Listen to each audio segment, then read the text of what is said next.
And we are live. Hello, everyone, and welcome back to session number 3 of our IXR Leadership Series. I'm joined here by our wonderful team. Anna, would you like to introduce yourself? Yes, hey everybody, and thanks for coming along. I'm Anna Shildrick working with IXR on making learning visible and happy to take you through the session today. Fantastic. Tory? Hello, I'm Dr. Torrance Temple along here with the ride to dive into this topic that is going to be hands-on, practical, and something that you can walk away with immediately. Not just a lot of theory and hype, but today specifically, we're diving into what can be immediately used and applied. And Lucy? Hey everyone, great to be here with you all as we delve into the next step of how to make learning visible. And Laura? Good morning. I'm Laura. I'm learning strategist and just super stoked that you're here today and looking forward to learning alongside you. All right, let's get stuck right in. So I think in the last 20 odd years of technology changes that I've seen around the world, this topic that we're covering today, in my opinion, is probably fundamentally the most important topic of this year. Designing assignments that actually reveal learning. Tory, what do you think? I couldn't agree more. And I think one of the bigger questions and dealing with the fact that we have this presence here, it's not going to just disappear if we put our heads in the sand, is to directly attack this head on. Move with the flow. Use, for lack of a better example, the enemy's momentum against them. And to be able to put together something that is useful, that shows thinking without having to redo everything. And I think that's one of the biggest things people are afraid of, is having to redo things. And Colin, you and I come from very different worlds. You come from the world of business and opportunity. And you know what? The quickest worm gets, or the quickest, I don't know, who gets the worm? The fish? The early bird. The early bird. So whoever swoops in first gets the worm. And that's a very, very business-like mentality where education doesn't really work like that. They kind of like go, well, let's say no to everything and then wait and see what happens. And so where we've watched, you and I together have watched this closely over years and watched how business reacts to it and then watch how education reacts to it. So what I want to do is I want to ask you real quick, just for the sake of comparison, how does business do this? And as you've watched kind of us educators kind of run around tearing our hair out, how would you create the contrast between what business does with this technology and what we're trying to do with it? Starting with a great question. I think the business world is able to fail very quickly, so they can very quickly see what's working and what isn't, and you can move past, right? Because we're not dealing with young minds at risk here. And I think one of the challenges that we have on the education side of it is that we are molding our future leaders, our young minds that we are molding to be functional human beings when they come out of school. We can't just go and test a whole lot of stuff on them and see what works and what doesn't. Yeah. And so I think on one hand, business does it really well because we can fail really quickly. And especially with AI, we can fail within minutes now and see what's working and what isn't. A good comparison to this would be, in my early days of starting up my agency, we used to do a lot of print advertising, and that was doing flyer drops. And you wouldn't know for about 6 weeks to 8 weeks whether that flyer drop had worked. But then fast forward to social media and advertising on the internet, you could tell what was working within 24 hours. And now with AI, you can see what's working and what isn't working within minutes, and sometimes now even seconds. But you can't take that same methodology into the classroom. So what we have to try and do is we have to try and find this bridge to be able to bridge that gap to be able to find this happy medium in both. Exactly. So in session 1, we looked at the policy and practice. That the policy had to be bigger. It had to be inclusive in a way that allowed for educators to arrive at a point that demonstrates the reason why you're doing the assignment in the first place. And then evidence expectations, which then leads us to today, which is how do you do it? And Lucy and Anna have specialized in this area for quite a while. And so let's talk a little bit about today. What are we doing today that is going to take us onto a journey that allows us to walk away from this with something actionable? Absolutely. So, Anna, I would like you to, if you can go through this on the assignments that are often asked for product and not proof of thinking. How would you tackle this? So I want to just first of all mention something that you were talking about, the difference between the world of education and the world of business. Having worked in both, in learning and development in the corporate area, there's a hurry to get things done in the corporate world, in business, because there's money to be made. And therefore, we push these people to think differently, try something new because there's money to be made. That's not the same driver of change in education. But I think everybody now is feeling this push for something new because they realize that what the world we're preparing people for is vastly different to how it was even 6 months ago. And that's the segue into what this conversation is about. If we are still focusing on product, the presentation at the end of the day, the slide deck, the essay, we're not focusing on the skills that these students are going to need to be able to survive in that world outside. It's the thinking behind the product. It's the process. It's what choices you make, how you revise your thinking, how you judge the evidence of your thinking. How do you transfer that into ideas that become new processes, systems, services, new products? But it's that we need to evidence as we're going forward. And that's what we want to do today, is to think, what are the small moves that you as a teacher in your classroom can make without throwing away your product? The product exists. It's fine. It's good to have a product. There's nothing wrong with that. But adding a simple element into this process of what is the thinking behind that? How do we just make one small move very easily? We'd like you to walk away today with that one small move that you can add that will help the student to exhibit their thinking and to understand how they think, right? I mean, there's a lot of metacognition around this. And we want to make that as simple as we possibly can. I think we've all heard about the study of students who used ChatGPT, for example, got great scores at the beginning and then much lower scores, much worse scores when it came to functioning without the AI. So AI is here. It's highlighting all sorts of things that we already know, but need to be attacked with a little bit more speed. And that's an incredible point, especially the part about speed and the need to get things done.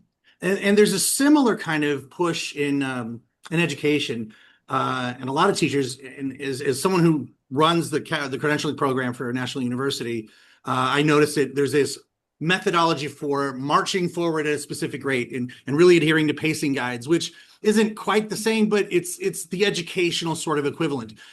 And I think we might also want to kind of maybe pump the brakes on some of those things too, because what we're also suggesting beyond the product, as you had mentioned, is the evidence of the thinking. And that takes a little additional time. So if we're looking at here, we have the product, which we mentioned is not necessarily a bad thing. And then you've got the proof.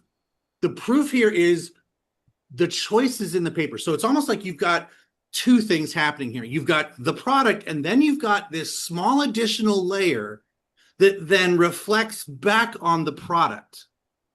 And that mirror, that sort of two-way mirror that allows us to instill, gives us a view into the soul of the assignment that otherwise we really haven't done yet.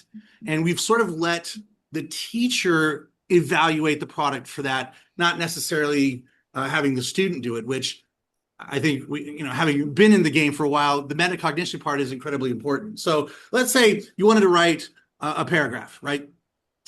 A fundamental process of cognition, the paragraph, being able to write coherently. Okay, let's get to that point. Now, if we're going to then get to the point where we want to ask the question, what was the point of that paragraph? Now, we would add that extra layer, the one that says, mark the sentence in the paragraph when your thinking changed from before. Maybe it's an edit. Now, I'm a giant science nerd, so my addition to putting grammar and editing here is almost laughable. But in an exemplary setting, let's talk about how you might look at this. If you're editing a paragraph to refine it for readability, well, why did you change it? That why layer, even if it were put into a GPT, and even if the AI were to make those changes, you're still asking the student, well, why? What was the point of that? And get us to a point to where you understand why that was made. So, And Tory, let me just add something very quickly on sure. top of that. Part of our job now, we always say this, that we have to be facilitators of this change. We might not be the visionaries, or, we might not be making AI products, but we are facilitating this change in how we need to learn. Because if a student hands in a perfectly polished output, a product, Yeah. we've always been, how did you get that? Like, are you just copy pasting from Google? And it's been this game of let's catch and detect and, in some way try to prohibit. But if students understand that by putting their input and getting their output and no thought process in the middle, that is not learning, right? That is 100%. prohibiting learning. And that's then exactly like that their detection proof thing move. we were talking about Yeah. earlier, right? Yeah. We don't want teachers to be in a position of being detectors or CSI agents or CSAI agents, however that goes. Some three-letter agency. There you go. Exactly. So we are put together this thing that you could walk away with, and sometimes things need a name. And so what we're going to coin this as is a proof move.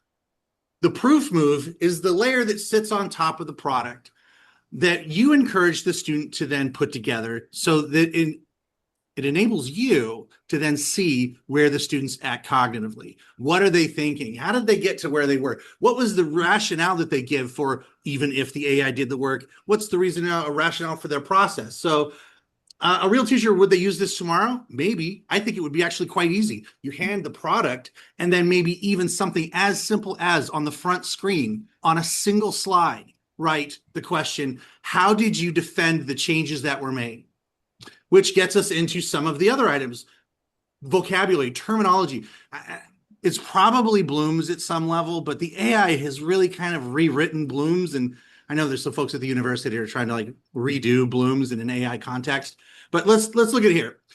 We have a weak example. Explain your answer. That's, you can almost hear the 1960s announcer voice. And explain your answer, which sounds oddly like the voice from the Justice League from the 1970s Super Friends cartoons. What would be stronger? A point to the step where you made the most important decision and why did you choose it? That's in depth. That's characteristic and targeted. A weak example. Reflect on your learning. Yeah, no. What did you revise after the feedback? What made it better? And why was it better? Weak. Show your work. Which in math, okay, yeah, I kind of get that. But a better example would be circle the mistake you made and corrected it. And what changed? How did the change impact the greater product? That's the kind of thinking, and Colin, correct me if I'm wrong, it's that kind of thinking that employers are like, you should be able to do, because we don't want to have this, people who can do it don't want to sit over these guys' shoulders and then second guess them or make sure that they're doing it right. Yeah, Absolutely. And that, Go on, sorry, And Anna. yeah, Sorry, I go mean, ahead, Anna Colin. would know too. I think that this is something that exists inside and outside of an AI learning environment, right? We don't need, we can be having a Socratic seminar and still use these moves, right? And often as teachers, we think when we say reflect on your learning, we're being, we're giving that choice. But if a student has used AI to do that work, they're reflecting on their journey, it needs a little bit of structure. It needs a bit of find the moment and justify it, right? Whether we're using AI or not. So I think that that's one of the things that we need to kind of try to remember is the locate and then the justify. Locate, So we've got hit the moment additional when, terms here. Exactly. Identify, explain, revise, reflect. These are action terms that are going to force that proof move that we were talking about and to install it into the work as normal. So we haven't changed the assignment. We haven't changed the product. We're not doing anything radical. We're just Yeah. putting this additional layer as an addition to it. Now, whether or not AI is included, and this is an interesting part, whether or not AI is included in this assignment, maybe it was, if I could refer back to the RAISE 5 framework or formerly GATE framework, and if it was a level 5 where no AI was included at all, you could still have this proof move and it would still work as something that would be valuable to understand where the student's thinking was coming from between one version and the next. Yeah. So And one thing I want to be sorry, go ahead, Anna. Just one thing to kind of point out about this slide here. We've got different moves, different proof moves. It shouldn't read as a menu. Oh, let me try this one this week. Let me try this one tomorrow. What we're trying to exhibit here are the types of moves that we can make depending on the type of thinking that is currently invisible. If we're noticing our process and the product that we're asking of our students, we're noticing that there isn't any visibility on explaining, or there isn't any clear thinking on how they defend, these are the moves that we can choose from. But it's not a menu. It's we need to highlight, we need to defend, depending on the thinking that we are not making visible at the time. So we've got highlighting, which helps us to locate an idea, find the idea. If your AI output has given you your answer, you can still find an idea in your output. Explaining, it helps us to see the reasoning, right? It's useful when we need to know why and not just what. So we're talking about process and not just product. We can ask students to revise, help us to see the growth. What were you thinking? What are you thinking now? What's the before? What's the after? To compare. Sorry, Anna. How did Tory, it can you change? go back one slide? But of course. Oh yeah, Thank you. sorry, I'm on the wrong slide. Thank you. Comparing when, this is going to expose a very deep process of thinking, defending, using your judgment. How often do we make the space for that? We often rush to the product, and then reflecting using metacognition. What was your process? How did that work for you? What did you do this time? What strategy you're now using? So each one of them would be chosen depending on what that product is hiding in terms of thinking. I would go to him and turn around and say that in this 6 moves that we've got here, in the business world and high performance world, these 6 are consistent. I've got a really good example of this on how some of my team, we're using AI at the moment, and then how we then going into, okay, why we're looking at the failure, and then we're looking at, okay, well, what's the thinking behind that thinking? What's the research behind the research? So a recent example just of a couple of hours before this meeting was we are researching specific video shorts to go out onto TikTok, Instagram, and YouTube. But we're using AI to help do some of the initial research. And then we're then looking at the different demographics and the audiences that are behind it. And then we're explaining, my team are then putting a report together to go, okay, well, on TikTok, we need to use these colors, these camera angles because of this. But we've used AI to be able to get the source of the data. But here's the thinking of why we've got to that solution at the end of it. So that's just but it happens on a daily basis, an hourly basis in business. And I think that you all hit on something huge this whole time. One of the things that I've noticed, maybe more with the younger students, so like K through 8, is often there's one correct answer, one acceptable answer. And oftentimes we're trying to answer, even in our outside of school, outside the educational world, we're trying to give the answer that the other person is expecting, and it's just one. And what I'm hearing you say over and over, Colin, is that you're looking at a bunch of possibilities. And then being able to zone in and come down to, okay, which one are we going to find? Which one are we going to go with? And then discard it possibly. And instead of it being so slow to be discarded and trying a new possibility, it's opening up that world, which we talked about before so many times, is there's a huge difference between, I don't know, and that's the end of the conversation, versus I don't know, but it reminds me of, and connects further. And that's what I think these 6 moves really allow for. And I think there's an innate understanding that students have. You know, when I was doing the Model United Nations with students, by the end of it, they just had such an incredible sense of satisfaction and growth and achievement, and they didn't really know why. So we need to sit down and go, why? What did you do that was different to your math class yesterday? You know, there's a bunch of skills that were incorporated into that activity. The same with like a literature circle, something, or a Socratic seminar. They don't necessarily know why it's super valuable, but they know it's very valuable. And this is something that today we just want to put down some easy moves that bring that enormous value, small changes for huge impact.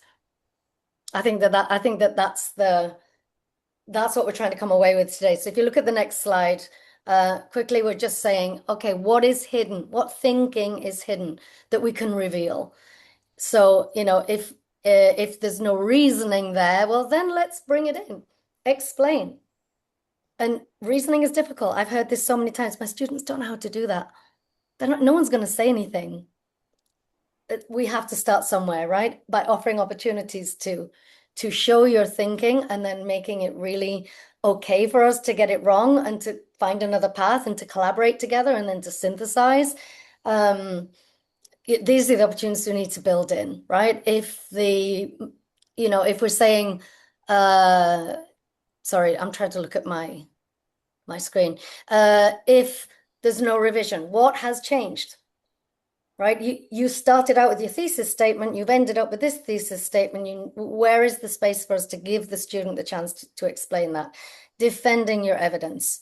You know, sometimes these are the things that when we give back an assignment and we give a grade, we don't make the time to say, okay, let's think through how this could have been different. So yeah, let's look at the actual move that we can apply to things that already exist in our working day. Tory, do you want to go through this example? Of course. And I want to call back something that Lucy had said earlier, and it was something, the way it was phrased was beautiful, because it's the kind of thing, and language evolves thinking. And the way she said it was, I don't know, but it reminds me of. That opens a door to being able to make something that is your own personal experience relevant, and to be able to try and connect it. And it might be completely off, but it opens the door to create a neural sensory pathway to something that's previously been remembered. And even if it's wrong, provides a memory pathway to correct it, to make sure the concept is then right. And that opens up a door to, and I think we've seen this a lot, where students, a good number of them are very hesitant to want to say anything for fear of being, ridiculed, judged, or just being wrong. And I think that was a beautiful way to state that. And I wanted to emphasize it before we move too far along. The original direction that we had here was, and we're focusing a lot on sort of language arts, and maybe even the language arts portion of the social sciences, where you're providing sort of interpretive understanding of a particular concept. And so in that sense, we're going to take, let's say we have got a paragraph we're working with. And so the highlight move is you highlight the sentence where your thinking began to change. And this could be a passage as well. Not necessarily even something that the student wrote. It could have even been AI produced. Then defend the move, then defend the change, and then transfer it into a new situation. And it was mentioned in the comments here not too long ago, and thank you, Stephen, for bringing this up. And it is something that I think inherently we kind of forget about. The one thing that I don't think, and I knock on some compressed particle board wood here, that AI is never going to be able to do is have the human experience. And so what Stephen had mentioned was to take whatever it is and use that as the proof move, translate it into the lived human experience, which is kind of ties back to what Lucy was saying. I don't know what it is, but it reminds me of, or it kind of makes me feel that. And I think that transition provides a really good transition, a very solid working language set to be able to implement a lot of the things that we're talking about here. So you choose one assignment, name the hidden thinking. What would it be? So, I mean, for those of you who are out there watching this, either live or recorded, ask yourself the question. All right, so you're a teacher in the classroom. This AI thing is not going away. especially in the older secondary areas where you're dealing with sophomores, juniors, seniors who need to have AI resonance and AI understanding, start asking yourself the question, all right, so where's my proof move? What assignment? Think of one right now. Maybe it's a difficult one. Maybe it's one you typically have problems with. How would we be able to add the proof move layer, and what would it look like? Anna, Lucy, Laura, what do you guys think? What would be a proof move? And you guys have all been in the classroom, so I shall task you right now on the spot to come up with something within your area of expertise that could have been influenced by AI, but now you're going to put a proof move on top of it. What would that look like? And don't all jump in at the same time. I have like a countdown. I'm gonna I put will Laura say on the something. spot. I will say something, Yes. Tory, because when I was teacher, and I was a teacher for many, many, many years, decades, they used to say to me, "Why do you always like go back to like what it's all about and why? You know, why do you always like begin your sessions or end your sessions with what it's all about?" And I'd say, well, you know, if I didn't, I'd be doing you a terrible disservice of not opening up the wonder about why I'm sitting here in this chair, right? Or why I had to come to school today. We don't go to school because it's obligatory. Well, we do, right? But hopefully we can change the culture to where students go to school because they're like, I get all these years to just invest in me and myself and develop this amazing skills so I can thrive in my life. That's an incredible privilege.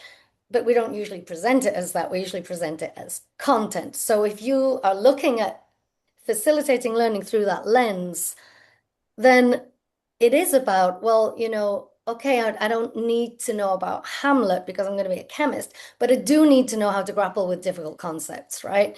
And I do need to evidence that, even if it's through writing a paragraph, but I do need to evidence that I can grapple because that's really what it's all about. So I think if we're looking at through the lens of this is a really great journey of personal development, then these things naturally can appear. And I think they can appear anywhere. Like, you know, we had the example of the language arts in the last slide, but in maths also, you know, well, where did you change your opinion? Or what made you listen to your classmate over what your gut was telling you? You know, those are the things that bring the learning alive, I think. So to piggyback off of that, and I taught middle school for many years, and we really were focused on giving students ownership and seeing their own learning journey. So when students would turn in those projects, instead of me going in and saying, oh, you know, Tori, you got a B+ on this, you forgot these elements, or you did good here. Students had to assess themselves and justify what they thought they deserved. And it was always funny because they were always so much harder on themselves, I felt, than I would be.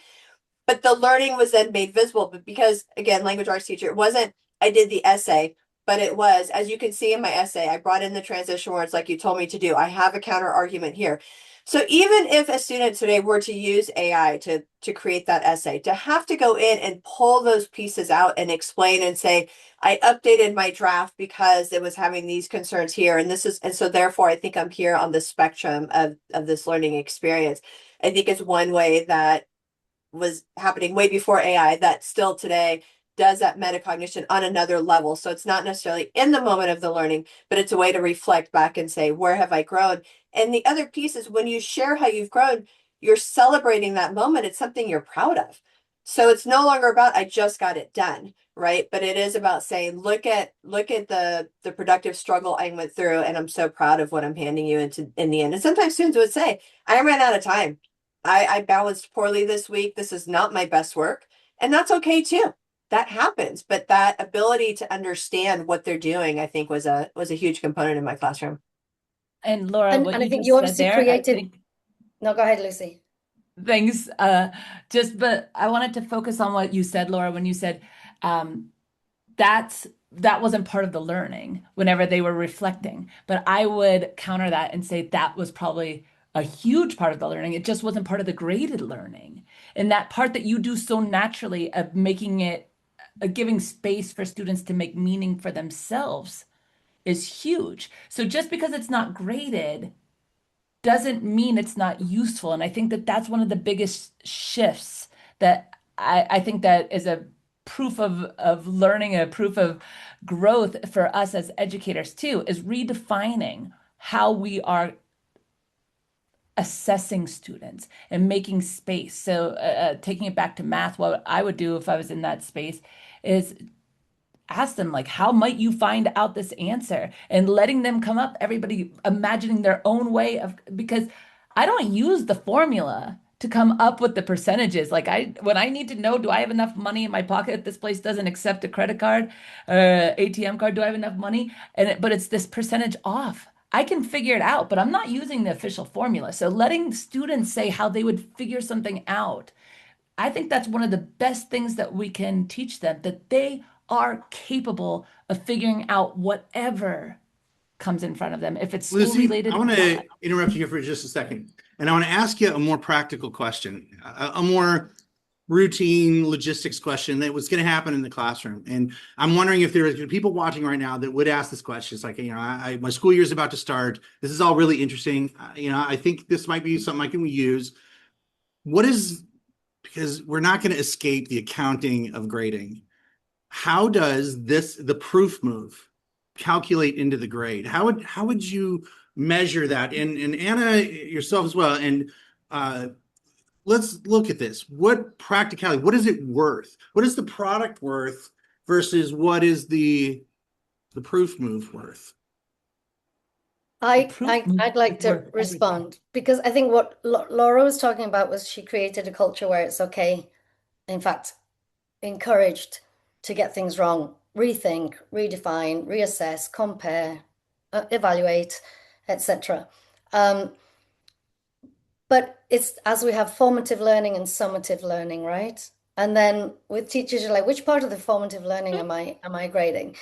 We can't grade a proof move, right? The proof moves must be the very human part of learning, and it will take a student to understand who they are as a learner. It will take them to understand, oh, I can, reason, and I can compare. I didn't know I could do that. Because if we're explicit about, I talk a lot about metacognition, so that we're explicit about students understanding that I think about how I think. And I'm aware of that. When you use these proof moves, you're giving them the choice to show themselves how they're thinking. That is not something to be graded. It's part of our process, and it shouldn't add on time. We're not adding on anything to the product. We're not adding on time. We're just adding on an opportunity, such as Laura's. I also had my students always have to self-assess before they received any type of assessment from me, and then compare. These are just opportunities that we give them to have agency, to have voice, to have understanding of how their learning is going. Would I grade the response to a proof move? Never, because that's building that culture, I think, of we think things through, we think it through again, and then we put it all together. That's how I would answer that question. Okay. I gotta jump in. Wait. Let me. Lucy You know wants I'm to chime dying. in here. I am guess you're dying. I chomping at have the bit. to. Let me in. Always. You gotta give me the mic just for a minute. All right, Because Lucy, this is what I ball's love about yours. it. Each educator in each classroom is a world of its own, and each of us, yes, we have parameters. Yes, we have this, but then how we do things can be different. So last time we talked about this practice of putting the opportunity for the discussion, for the doing, for all of this stuff in students' hands. And I know Anna and Laura both do this in the classroom as well, without a shadow of a doubt. But me as the educator, what I'm doing is I'm walking around and I'm observing those proof moves in action. And I am definitely like grading, but I'm not judging it as like this or that. I'm saying, is it happening at all? As long as you're thinking, even if you're thinking about something that I don't agree with or that I think is wrong or whatever, if you are talking about it, you are working it out, if you are showing that you are involved in that process, I am giving you some sort of recognition for that having happened. Because that whole, I don't know, and the buck stops here and there's no further conversation about it, that's what I don't want to see. If you're doing anything that continues it, then that's like, okay, this is in process. This is working. This is what I want to see. That's awesome. So I am kind of grading that, just not, checking the box. Like I'm going to interrupt be for this just said. a second, and I'm going to get in here. And while I'm going to sound like the bad guy here. And I so much enthusiastically love the passion that you bring to the cognition and the process. And it is clear that you really enjoy that part of the gig and you enjoy watching kids get out of it too. The routine, day to day, I think motivational truth, and Colin chime in here because he's a behavioral science expert, at the adolescent level is very transactional. And grades operate as a transactional motivator.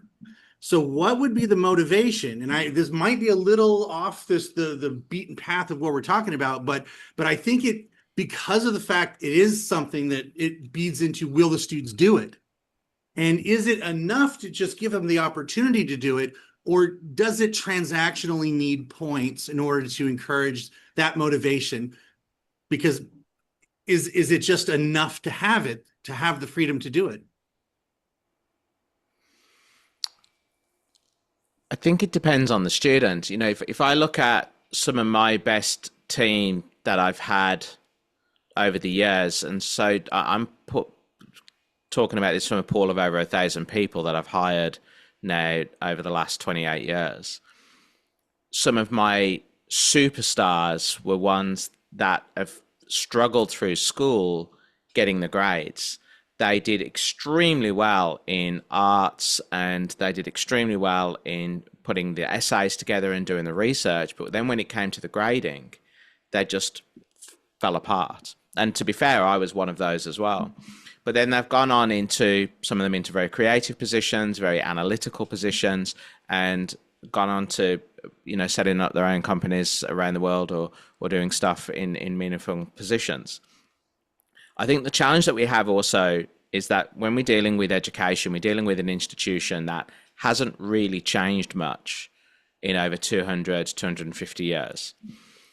But for the first time, probably since World War I and World War II, we are seeing documented human behavior change at all levels in the type of questions that we ask.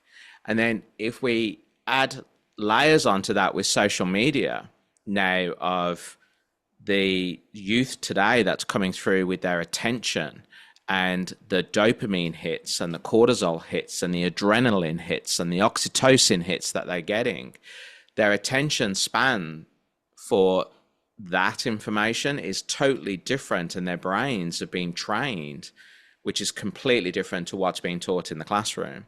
And so we're now starting to see this huge gap appear between kids now learning in the classroom, and grades used to be, yes, this is what you did. You had to get good grades. You go to school, get good grades, go to university, etc. But now we've got several generations that are going, well, actually, that's not it. You know, that's not, I don't want that. But we're still forcing them to do the grades.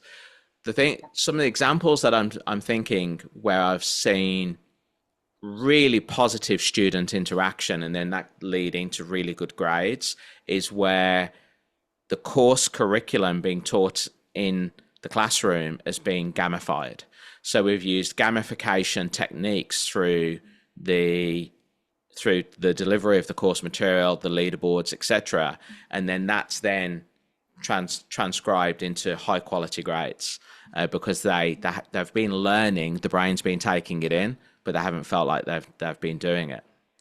We're in the 8-second economy now, right, for teaching with kids. And I would say that takes us all the way back to the beginning of education needs to move much faster, because we might be pushing students into rooms with teachers who know less about AI and social media and the world that they live than the students themselves. And, you know, the amount of, the gap just widens. The gap is widening between what we're hosting when they're in school and what actually the world outside looks like. But we do exist. And respect. Yeah. I mean, enormous change in the relationships. You know, we talk a lot about you can gamify things, you can upend your class and make it super student interactive. But at the end of the day, if we're not meeting a need that is the student's need, we're still fighting a losing battle. And, you know, these proof moves are very cognizant, of the fact that we do exist in a system that looks like this, right? It is still kind of outdated. We do still grade these things. So what can I do if I can't blow down the walls? I can make a change that will have a big impact. And I think we'd like to put this to you today to see if you want to try what a move might look like in your world. I'm looking at a different slide. I'm looking at slide 12. I'm not sure. I have completely lost track of where all the slides went. I'm on slide 12. This is where we're at now. Yeah, I want to give them just a bit I'm of like- a clue as to how to build your proof mood Sorry, do you want to go back easily. to slide 12 just for a moment? Because we Okay. have jumped ahead, and then we'll jump back to slide 15 in a sec. Okay. Yeah, just to give them All right, like, there we go. what does Okay, it what here we does a good proof move look like? You might get radically different responses, you know, if you give a proof move that is I don't know, locating something. You might have one student who comes back and says, yeah, this is where I was thinking differently. And you might have another student come back and explain, well, at first I thought this, and then I thought that, and I ended up here. The response is going to be different depending on who is receiving it. But our proof moves, you know, they've got to have a certain level of quality, right? Locate, right? We're locating a thinking moment, connecting ideas. These are short. We don't want to add paragraphs into our lives. We just want to add sentences, small sentences that give data back to us, something that you can read. It's like we created the exit ticket. An exit ticket was just one little sentence that a child would write before they moved out of the classroom. That would give us a lot of information. This is the similar type of concept, and it's got to be worth it. And worth it for whom? It's got to be worth it for the teacher, because this is going to feed into what's next, but it also has to be worth it for the student, right? And when we would self-assess before receiving a teacher assessment, that's worth it for a student. There's a lot of value in that. So we want these proof moves to be small, focused, and have value. Let's move now forward, because we did jump forward. I just didn't want to skip that bit there. All right, what destination would you like to hit? Number 17, I think. 17 coming Let's up. go. There we go. That's what a teacher actually use this tomorrow is the I think the next really important slide. Tory, you're not on that one. I think let's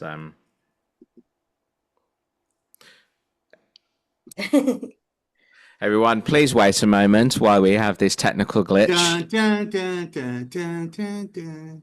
You can tell we're slightly excited about this topic. All good. Yeah. Yeah, we get derailed fast, but you know, is what it was.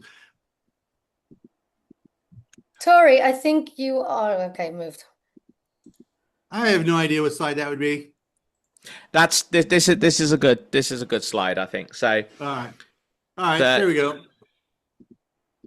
You know, we've talked a lot about conversations that are taking place and different teaching methodology in the classroom, and I think today we've also talked about the education system. You know, it's outdated, it's trying to catch up, but obviously in some cases it does need to go slow, whereas compared to the business world, it, you know, can fail a lot faster because we don't have young minds at risk. What do we think that some of the next conversations is? You know, in this topic here, we're talking about, you know, the next conversation is about patterns. Patterns is something which I've done my whole career about, is looking for patterns in people that we're working with, in that success, in those failures. But that doesn't seem to happen so much in the classroom. Is that what we're saying here, that we are needing to bring these conversations into the classroom, so the next conversation is about patterns? And it's an open floor. Yeah. It's an interesting question, because I think the data collection by the teacher is almost on par to, you know, field agents in the FBI or the CIA, because a lot of it becomes very passive, noticing slight behaviors and engagements, and a room full of 30 kids watching all of that evolve at once can be done holistically. And I think you can get a pretty good general idea of where everyone is, more or less. But I think getting it at a specific level might be a little bit more difficult. And I would wonder, perhaps challenge, that as we look forward to adjusting the proof moves into assignments on a more regular basis, that we think about what that looks like on a material basis, on an individual basis, and how do we look at it to give credence and credit to the people who have done it or the students that have done it. And I think we won't see the patterns until, if we're talking here to leaders today, right? What is a leader? What can a leader do to take something back that can become a pattern? So, leadership moves mean putting an idea on the table, testing that out in a very small space and looking what the impact is to see if this is something that can actually be implemented tomorrow as well, right? And next week as well, and if it's worth doing or not. That's the job of the leader, right? To think, hey, let's just try a proof move and let's see if there is more thinking visible in our classrooms, that there isn't just completion of product or passing the test and getting the grade. Let's see if we can make thinking visible in an easy, short, something a teacher can do really quickly. And we reduced it down to a sentence. It was, as well as my product being blah, I'm also going to ask blah, right? That just one thing. And it could just be the locate, or it could be the compare. It could be any of the things that, we've looked at today.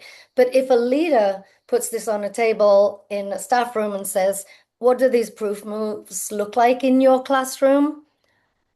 And we can easily say, well, yeah, I could add this sentence in the process of my class. And when we're talking about something very short that gives valuable information to us, but also to the student, remembering that it's always about the student, then that leader can start to implement this over time, and we see the patterns. What are the patterns that we're looking for is revealing thinking so that students can even more easily see the value of why they're turning up to school every day. And that also our next move is dictated by the patterns. And you're going to get different results from different students. But I think if we're looking at cultures or how education looks today, we can see patterns. And what are the patterns that might arise if we start really making thinking visible in the classroom? There's a lot to chew on there. And what seems to be starting as a simple idea, as it plants like a seed, grows roots into the ground, and it'll be interesting to see how this concept and idea evolves over time. And I know that we're kind of getting close to the end of our time. So Anna, it's about time we wrap this thing up, huh? I would love to see if there's anyone in the audience, and that includes all of us, if this sounds like something that's doable. A lot of people, we all go to these conferences, these talks, we hear, and then we walk away and we forget, and we think, yeah, I don't know how to do that, or that's not realistic. How are we receiving this idea of how to make thinking visible in a simple sentence, Does it sound like it's doable? Does it sound like something that would be worth it? I think those are the two questions I'd like to ask anyone who's here in the room. And I put the question in the chat. So if anybody is like, wait, what question? That one of, instead of only asking students to blank, I will also ask them to blank. Yeah. Perfect. But from my experience, while we're waiting to see if that comes in through the chat, I would say to Tori's point too, I do think that this is simple. I don't think it's always easy because it is a shift. And my biggest shift was opening my mind up to the idea that there isn't just one correct answer.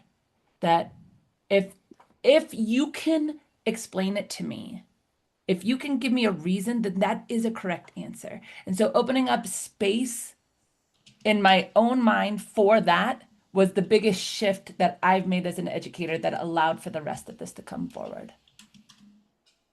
I wonder if we could just quickly flash up slide 8, Tori, because I think that here we've just got a number of set moves that might be, let me just take a screenshot of that. So as well as my students doing blah, I'm going to ask them to also any of these 6 moves.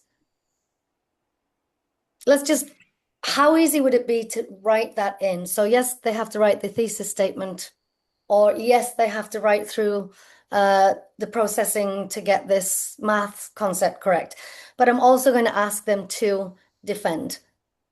So as well as doing my math problem, the student also will defend. Is that a proof move that looks sustainable, valuable, that's easy to do? That's where we're going to get to where Lucy, that you're talking about, there isn't just one right answer. We'll all defend in different ways. And that collaborative thinking as well is absolutely, it's rich inside of the class. And we're all going to respond differently, which is, where we're really making the most of the learning, because we've got lots of different ideas coming in at the same time, not just one right answer.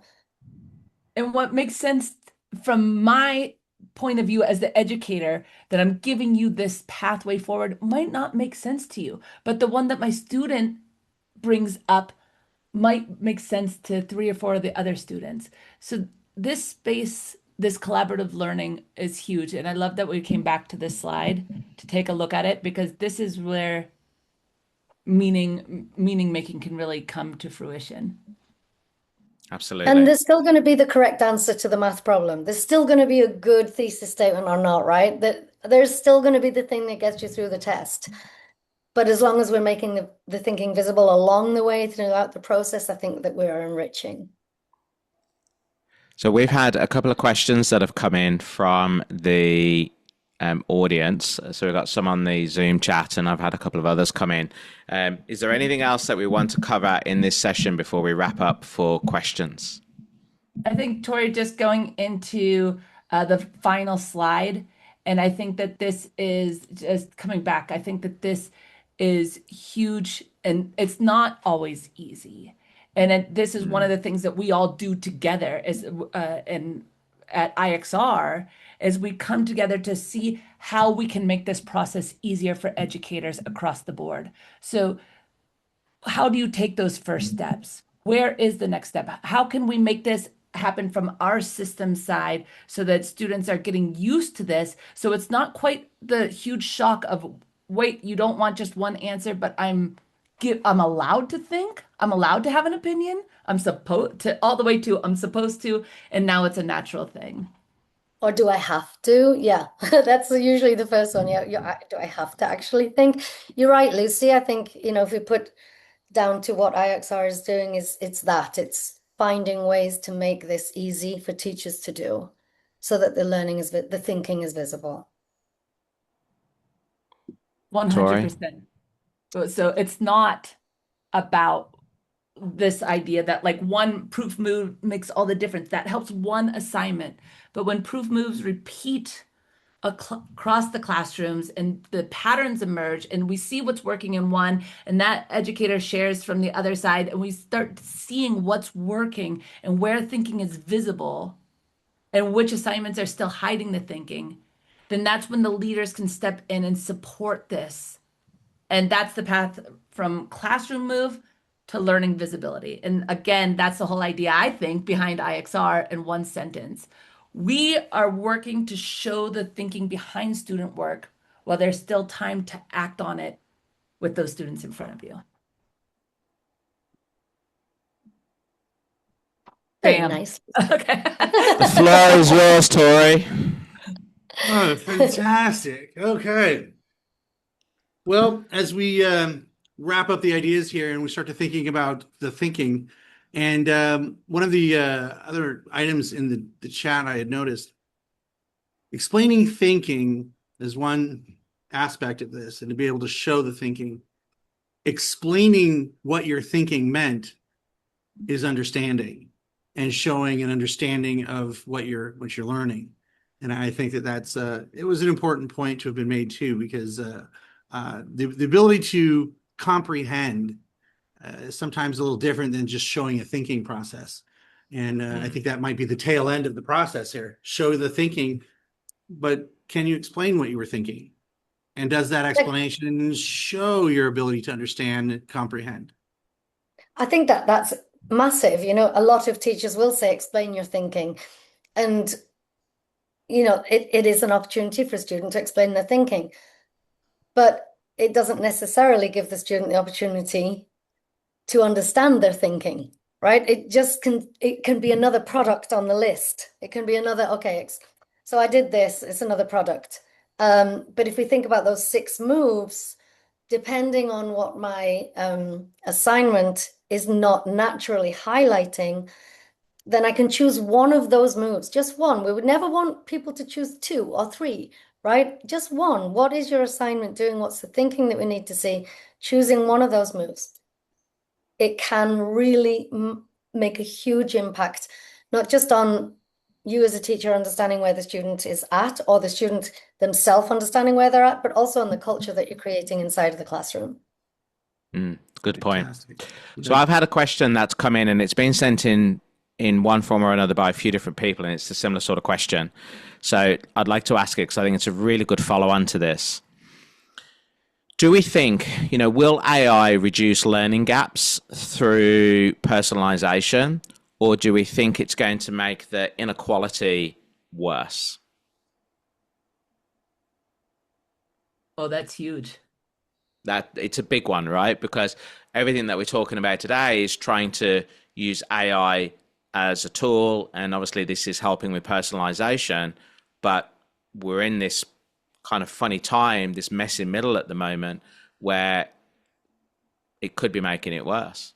Colin, I think that this is huge. While everybody's thinking about it, I would say my gut obviously is like, you never want to just have one answer for everything. So if your only way of educating somebody is through personalized AI work, I think that's a huge mistake. If your only way of educating people is a very traditional method, that's a mistake. It comes down to this, like, oh, should students be learning cursive or print or block print or using a typing somehow?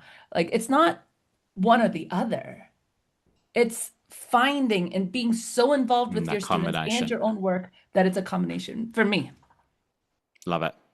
I'm wondering too if it doesn't come down to culture and the willingness to engage.